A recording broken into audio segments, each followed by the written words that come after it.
Welcome to Work It, a show about work. This is a work of satire containing mature themes. Pour le service en français, appuyez sur le 1. For writer and performer Sam Alamang, please press 2. For writer and performer Janet Mowat, please press 3. For a measured and insightful discussion of this option is unavailable. For a very special live episode of Sam and me begging you for money, please stay on the line.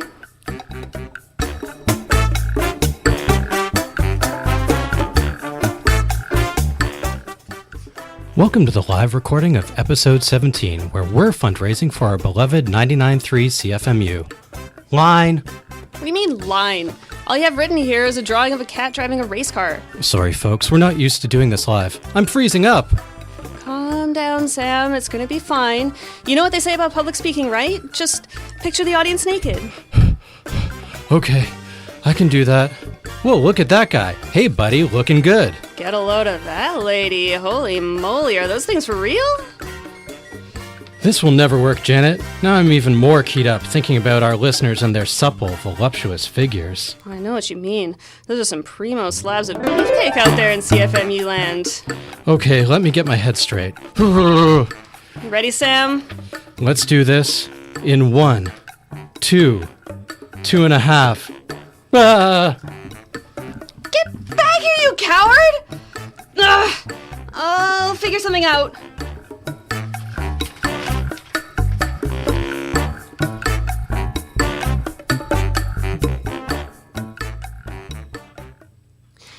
So, Sam, now that you're back, CFMU is fundraising, right? So I'm told, Janet. Now, it's not the sort of fundraising you're used to. Where you hold me up by my ankles and shake me till my allowance falls out? Exactly. So I can buy a chocolate bar and Spidey Man book after all? No way, nerd. That lunch money's mine. Oh. No, this is a much more deliberate fundraising campaign to help keep campus community radio thriving over the course of the next year. Well, okay. That sounds legit. But what if the listeners aren't fully convinced? Why donate? You'll get a signed copy of Sherlock Holmes in the case of IBS. Signed by Hank from the loading dock, to be clear. You'll get a private screening of Avengers Endgame. Trailer. Apparently it's on the internet. I like when the Space Badger blasts Grimace from McDonald's with a rocket. Quality stuff, folks. You'll get a gigantic tax receipt. This is, in fact, Sam's receipt for a large order of thumbtacks. So me and my cats are starting a backyard wrestling league, right? Now, I keep jumping onto a pile of thumbtacks to show them, but they just sit there staring at me and falling asleep. Let's see, what other junk do we have here? Oh, I know! You'll get the satisfaction of supporting an important voice in campus community radio. Now we're talking. CFMU is a space that includes 180 volunteers, programming for more than 15 cultural communities, and shows that are 100% locally sourced. Wow, Sam, when you put it like that, CFMU is almost invaluable. But when you put it like that, Janet, invaluable my foot. These freeloaders out there in Radioland need to pony up and start paying for this amazing content. And they need to do it now. All right, listeners, you heard the man-child. Go to cfmu.ca/fundraising and help support community radio. And if that's not enough, well, there's always the signed diarrhea mystery. What a deal.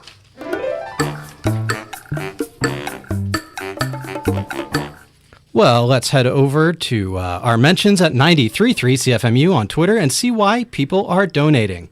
At POTUS says, just donated to failing CFMU. Work it a total bomb. I will fix. Thank you, sir. At Jack says, just locked myself in a sensory deprivation tank for a week with nothing but the sounds of Work It. I have lost all connection to reality. Way to go, Jackie boy. At JK Rowling says, Brexit is Work It's fault. Sam and Janet must be stopped. Those are great books for adults. JK. Here's one from at DSA Hamilton. That's the Democratic Socialists of America of Hamilton? Yep. And you're not just making this up? So at DSA Hamilton says, Work It is praxis. We must seize the means of audio production. At Ford Nation says, folks, CFMU folks, gravy, work it, folks. Sounds like a ringing endorsement to me. Surprised that Doug Ford, of all people, didn't use a hashtag. Allegedly.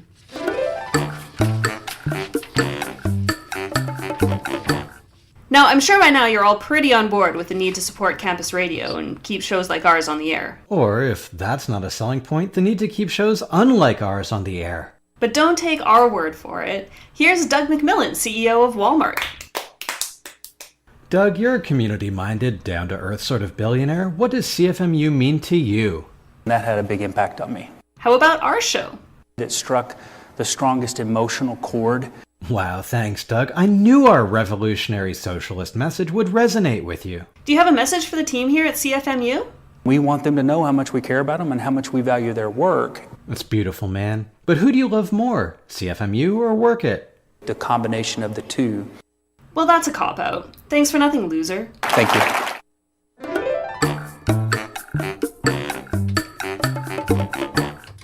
I do believe we have a friend on the line. This is Midwestern Mayhem. Midwestern Mayhem, are you there? I'm here, yeah. Fantastic. So Midwestern Mayhem, you have a weird work story for us. Hit me. I do. Okay, you ready? I'm ready. Well, we'll see. Viscerally ready for this.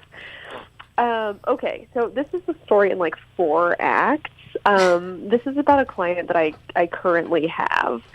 So I do some brand copywriting, and I have been working with this client for a little over a year, and they're a pretty consistent client, so they're not fireable, but they're an absolute nightmare.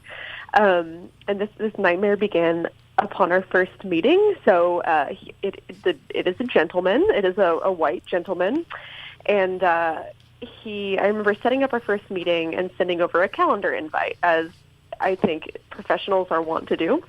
And it was for after-work cocktails to talk about a partnership. And his first email, whenever I sent over the calendar invite, was like, "Oh, sending over a calendar invite, your poor future husband, winky face." Oh, my God.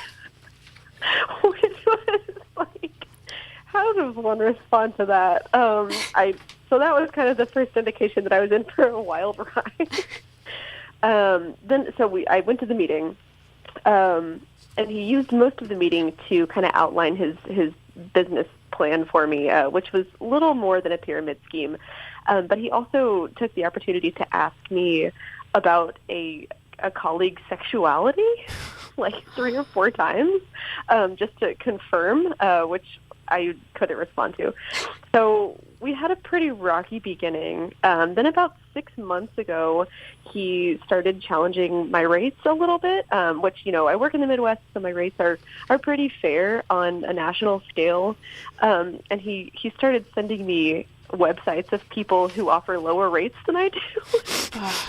And keep in mind, I'm still working with this person. It's pathetic on my part, probably. But I do, content writing and blog writing.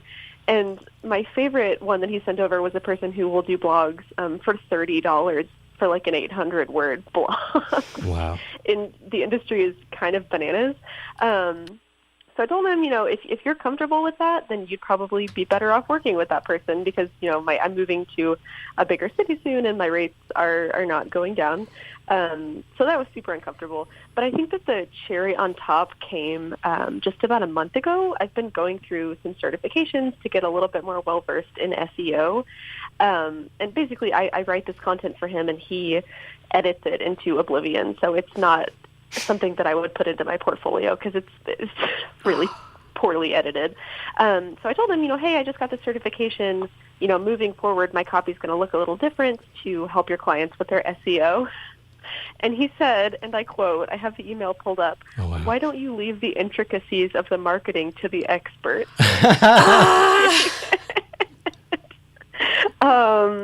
So that's kind of that story. Well, I'm still working with him, if that is any indication of the desperation of freelance life. oh, sure. These are.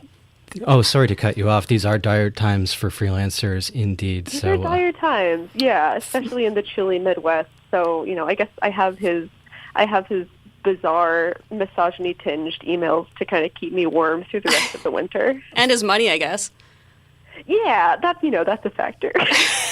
We'll say that's a factor. Thoughts and prayers. Now, Midwestern Mayhem, we're going to play a super quick little game here with you, if you don't mind. Okay, yeah, let's do it. All right, so you're probably familiar with the idea of ironic hell. These are ironic punishments for people based on what they did in life. So there's the famous examples of Tantalus, Sisyphus, and of course Homer Simpson. So, Midwestern Mayhem, if it were up to you, what fate would be in store for this sexist client of yours in ironic hell? That's an incredible question. I would say he would probably be relegated to an eternity upon one of those like trolley bikes. I don't know if you're familiar. It's like a moving beer vessel.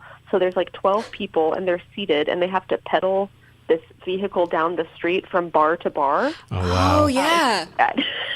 They're horrible, and I think that would be where I would place him. However, his fellow passengers would be just continually peppering him with really, really inappropriate questions. Beautiful. And underpaying him. Underpaying him, indeed. And underpaying him and challenging his rates, for sure. Fantastic. Well, Midwestern Mayhem, we absolutely appreciate the call. Talk soon and have a blessed freelance-filled day. Thank you guys so much. Thanks so much. Bye.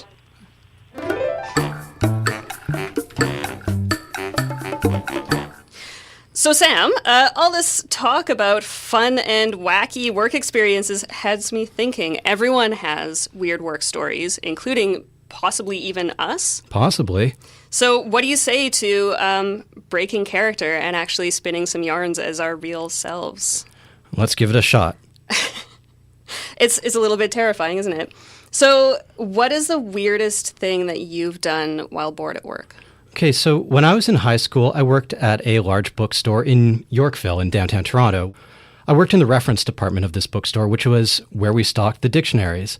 Anyway, one day when we were bored, we grabbed a dictionary and took turns picking a word at random, and whoever used the word first with a customer won the round.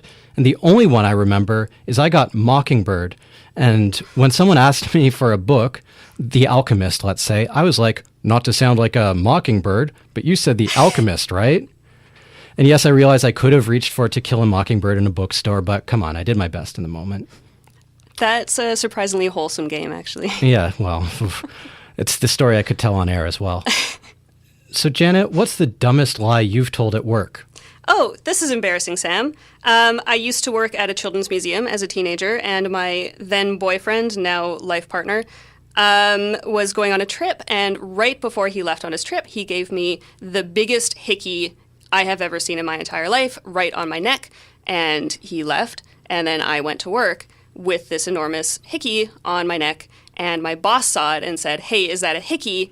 And I came up with this elaborate story about how my brother and I were swatting flies with rolled up newspaper, and I got swatted in the neck with a rolled up newspaper, and it created the exact look of a hickey. I have since learned that he did not buy that story. Fantastic.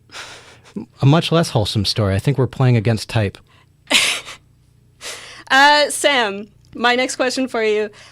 Who is the most interesting person or people that you've met while at work? Sure. Well, at that same bookstore job, since it was in the fancy area of downtown, we had a lot of celebrities come in who were shooting films or whatever.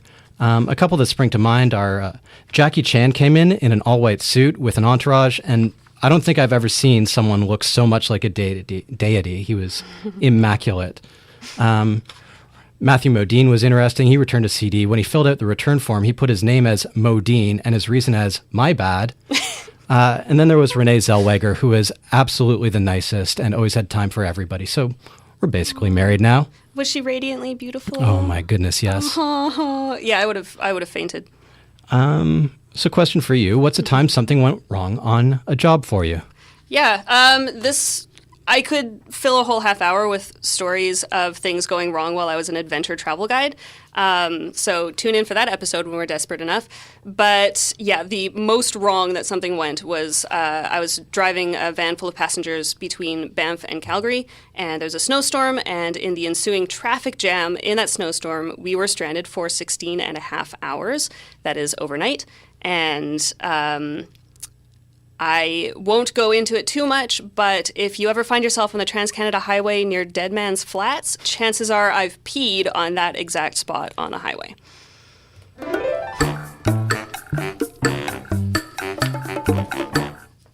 So, Sam, I confess I was a bit shocked to hear you talking about getting bored at work just now. But you're the one who asked about it. Shush now, I'm talking. Go on. Oh, I'm done now. Jen, it's important to be bored at work. Some of the world's greatest innovations came up while putting off real work. Oh yeah, like what? Well, pretty much every ball sport started out with a crumpled up meeting agenda and a garbage can. Where do you think basketball came from? Still a waste of time. Okay, also, some of the greatest romances in history started while workers were on the clock. Caesar and Cleopatra come to mind. Perpetuating the downfall of the Roman Republic. Hardly a responsible use of company time. Oh, since when are you such a narc? Fine. Einstein came up with special relativity while bored at a menial office job. Okay, well, maybe you have a point. Think of all the Einsteins who, even today, are being stifled by productivity. So you're comparing your boring dictionary word games with the theory of relativity. Okay, well, maybe there are better ways to spend downtime at work. Yeah, let's do a work it list of things to do when you're bored at work. Okay, number 1, invent relativity. Ooh, good. That's a good one. Number 2, cure cancer. Number 3, invent a time machine. So you can skip through the boring parts of your day and get to the productivity. Yeah, or just skip straight to bedtime. Number 4, invent a warp drive. Number 5, reverse climate change. Number 6, I'm out of ideas. yeah, me too. Ugh, and all this thinking about ways to save the world has got me bored out of my mind. Yeah, what a drag. Oh, hey, here's a fun game. Yeah? Take this crumpled up piece of paper and try to throw it in the garbage bin from here. Whoa! This is awesome! Don't forget, we still need to work on drumming up pledges from our listeners. Shut up, Sam. I'm practicing here. Just roll that celebrity endorsement thing, will you?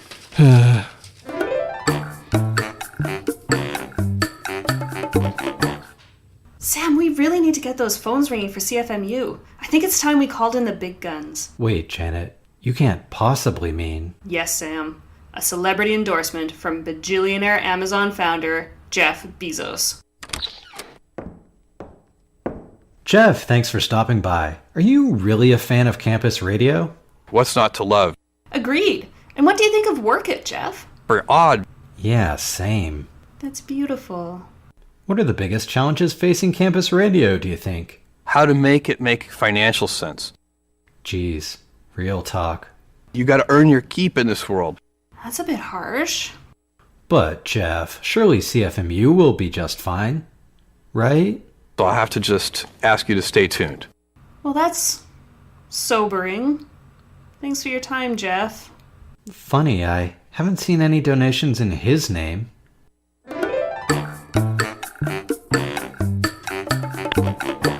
All right, we have another call from friend of Work It, David. David, are you there? I hope so. Hello. Hey, buddy. How's it going? I am super good because I think what I have is like some incredible life advice for you.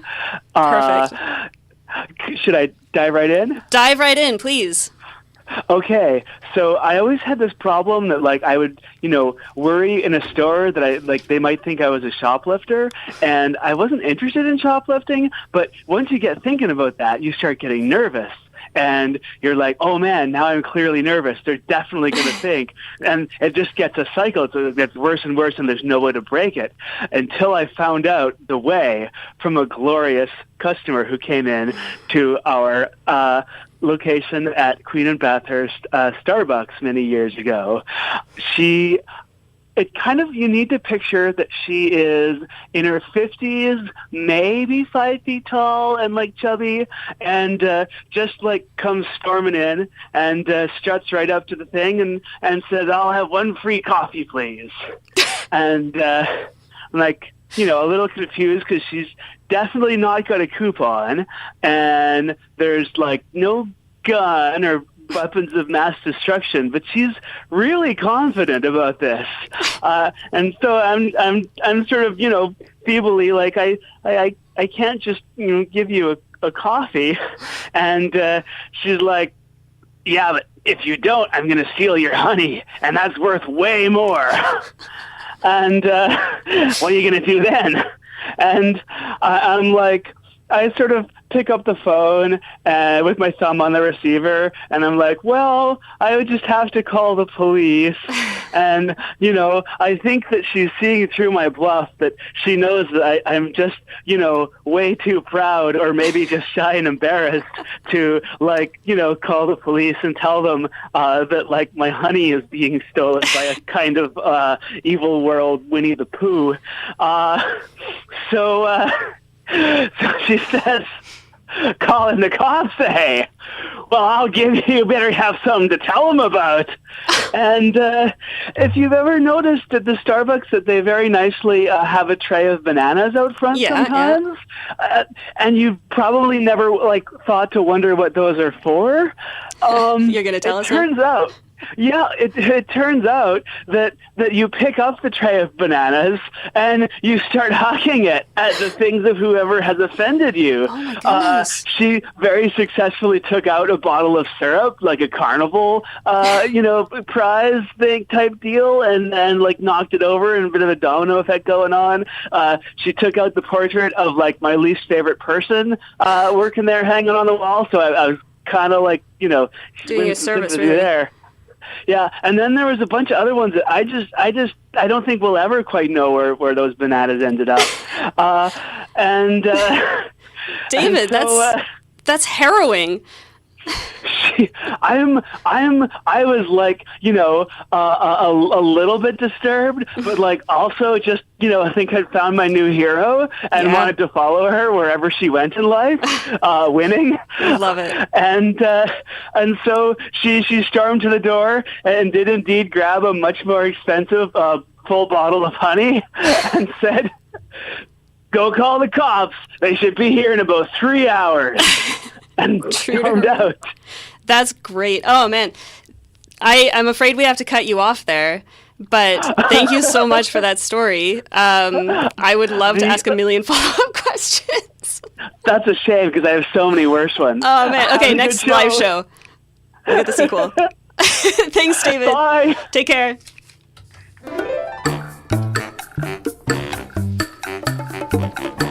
Folks, it's time for the Work It countdown of top work songs. That's not a thing we do. Shut up. Yes, it is. Coming in at number 6, it's Rihanna. Work, work, work, work, work, work. You send me heavy work, work, work, work, work, work. Number 5, Work by Jimmy Eat World. Can we take a ride? Get out of this place while we still have time. At number 4, Fifth Harmony with Work From Home. You don't gotta go to work, and my body do the work. Number 3 is a tie between ABBA Money, money, money. And the $1 Million Man, Ted DiBiase. Money, money, money, money, money. Entering the chart at number 2, a phone call between John F. Kennedy and his Secretary of Labor. George went out of his way to say he did not want to be in a position of saying, of rejecting our plan. He wanted simply to confirm that I would not call him. Okay, fine. And at number 1, you know him, you love him. It's Verity with the Anvil Chorus.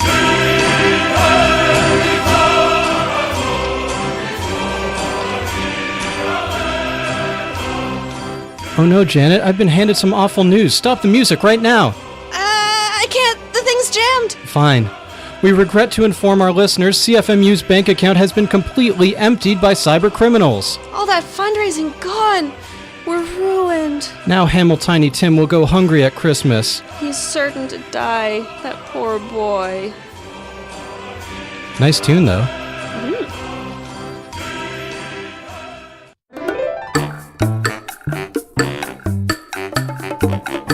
So, Sam, I've been doing a bit of reading, and you know how everyone loves public radio fundraising drives? Of course, they're the highlight of everyone's year. Well, what if that wasn't in fact the case? What can you possibly mean, Janet? Well, take for example the Slate piece I'm reading. The author describes radio pledge drives as, quote, last nerve-frayingly exasperating. I can think of way better insults for us than that. That's not the point, Sam. Are we really fraying people's last nerves with this? Calm down, it's just one person. Well, look at this piece in the Daily Beast. They describe the Jekyll and Hyde-like transformation of everyone's favorite radio personalities. But that's us. We're everyone's favorite radio personalities. Sam, how can we put the fun back in fundraising? Okay, that doesn't sound so tough. How about strip broadcasting? What? Every time someone donates, I'll remove an article of clothing. I'll start right now, see? Nope, veto. Fine. How about every time someone doesn't donate, I'll take my clothes off? No stripping! Oh, you say that every week. How about I'll go on a date with everyone who donates? Everyone? Okay, only the attractive ones. Janet, you're married. My personal life is none of our listeners' business, especially the attractive ones. Janet. And for a $100 donation, they get to do whatever. Okay, veto. Oh, I was just getting to the good part. How about a dunk tank? Not dangerous enough. Dunk tank with sharks? Getting there. Okay, for every donation, listeners get to dunk us in a tank full of molten lava, full of sharks, all in the name of fundraising. Well, better than having you stripped down in the studio again. The only nerves being frayed by this pledge drive will be ours as they're violently ripped from our bodies.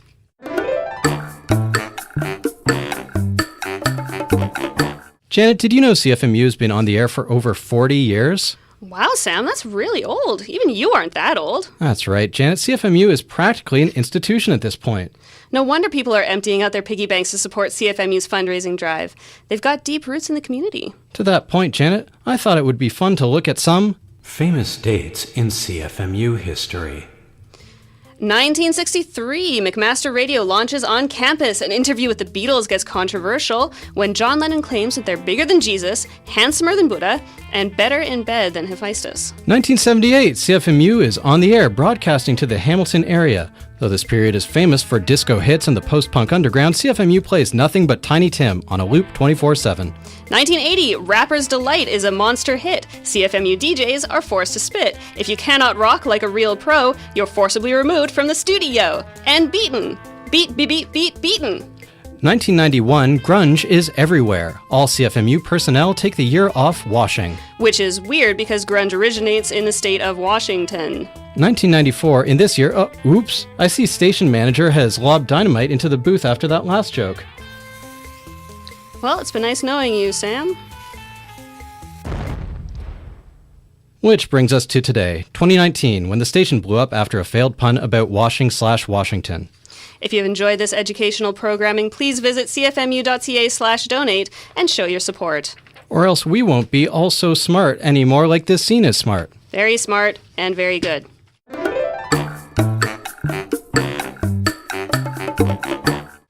So Sam, I've been doing some research, again, during our broadcast here. Do you realize what we're fundraising for? For CFMU?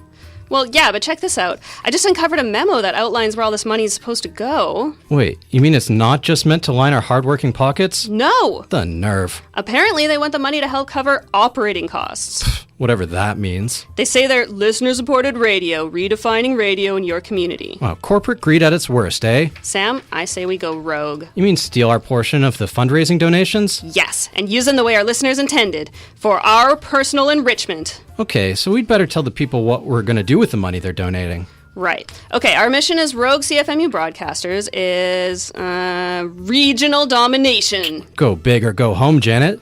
You mean we should aim for world domination? Just think, with our fundraising riches, we can rally a whole army loyal to work it. Go on a shopping spree at Lockheed Martin. Buy out every other radio station for our nefarious ends. The people will hear all CFMU all the time. All work it all the time. Powerless under a never-ending bombardment of sketch comedy and nuclear warheads, the world will tremble before us. I'll spare you from the pogrom, naturally. Wait, what? Well, for your unwavering loyalty to me. Who says you get to run the pogrom? I thought we'd be co-rulers. Sam, we were both historians once. You know we'd just assassinate each other. You should probably submit to my superior cunning now, save us both a lot of inconvenience and bloodshed. If it's war you want, Janet, it's war you'll get. Folks, donate now to fund my bid for world supremacy. No, donate to me! Guarantee clemency for every pledge over $1,000. Get away from that mic. This is mutiny! Ah, Ow! Ah. Cue the outro.